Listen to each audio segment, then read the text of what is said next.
Assalamualaikum warahmatullahi wabarakatuh. Perkenalkan, nama saya Siti Nurwinda dengan NIM 1909083 dari kelompok 4 kelas 2C, mahasiswa Prodi D3 Keperawatan Universitas Pendidikan Indonesia Kampus di Sumedang. Pada kali ini, saya akan membahas sedikit mengenai Islam dan politik. Dan isu yang akan saya angkat yaitu kepemimpinan non-muslim dalam perspektif Islam. Sebelum kita membahas mengenai kepemimpinan non-muslim dalam perspektif Islam, ada beberapa yang harus kita ketahui. Yang pertama yaitu politik.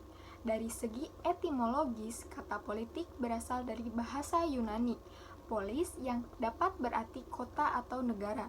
Dari kata polis ini, kemudian diturunkan kata-kata lain seperti polites atau warga negara dan politikus, nama sifat yang berarti kewarganegaraan. Kemudian, orang Romawi mengambil alih perkataan Yunani itu dan menamakan pengetahuan tentang negara atau pemerintahan ars politica, artinya kemahiran tentang masalah-masalah kenegaraan. Yang kedua yaitu kepemimpinan.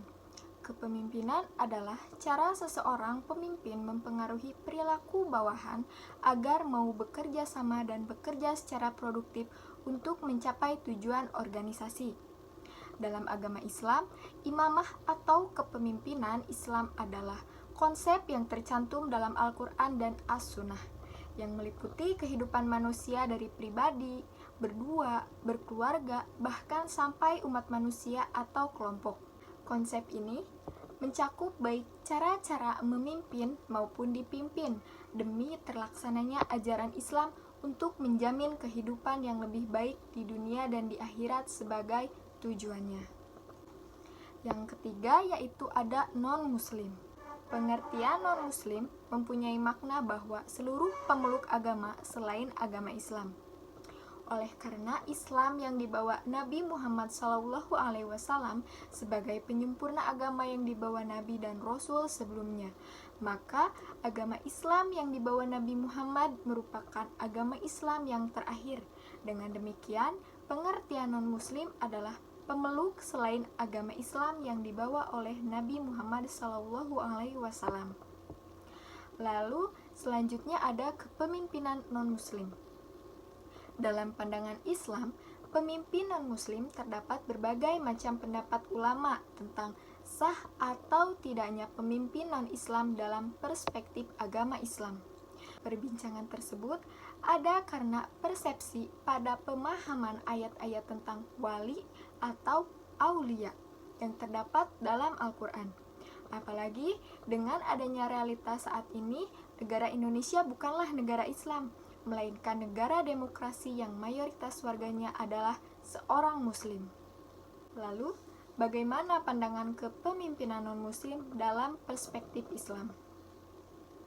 Seperti yang kita ketahui, dalam firman Allah Subhanahu wa Ta'ala terdapat dalam Quran surat Al-Maidah ayat 51 yang artinya, "Hai orang-orang beriman, janganlah kamu mengambil orang-orang Yahudi dan Nasrani menjadi pemimpin-pemimpinmu.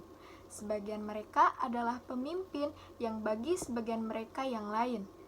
Barang siapa di antara kamu mengambil mereka menjadi pemimpin, maka sesungguhnya orang itu termasuk golongan mereka. Sesungguhnya Allah tidak memberi petunjuk kepada orang-orang yang zalim." Sehingga dapat disimpulkan dari hasil penelitian kelompok kami bahwa sebagai orang Islam, kita tidak boleh menjadikan seorang non-muslim sebagai pemimpin, sebagaimana firman Allah Subhanahu wa Ta'ala dalam surat Al-Maidah ayat 51 tadi. Dan sesuai dengan panduan umat agama Islam, yaitu memiliki pokok panduan Al-Quran dan hadis, telah disebutkan juga dalam firman Allah Subhanahu wa Ta'ala kaitannya dengan kepemimpinan, yaitu terdapat dalam surat Al-Imran ayat 28 yang memiliki arti, "Janganlah orang-orang mukmin mengambil orang-orang kafir menjadi wali dengan meninggalkan orang-orang mukmin.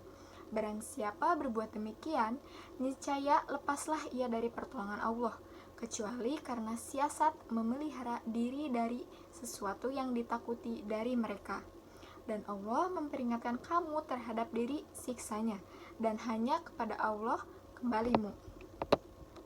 Sehingga jangan sampai seorang mukmin menjadikan orang-orang yang tidak beragama, tidak sekepercayaan, tidak sekeyakinan menjadi pemimpin. Karena ketika seorang mukmin memiliki pimpinan yang tidak seagama, akan memunculkan suatu kebijakan dari individu dan dorongan dari kelompoknya. Berbeda dengan seorang mukmin yang memiliki pimpinan yang seagama, kebijakan-kebijakannya tidak akan jauh, dan jika melenceng masih bisa diingatkan satu agama. Nah, sekian pembahasan dari saya.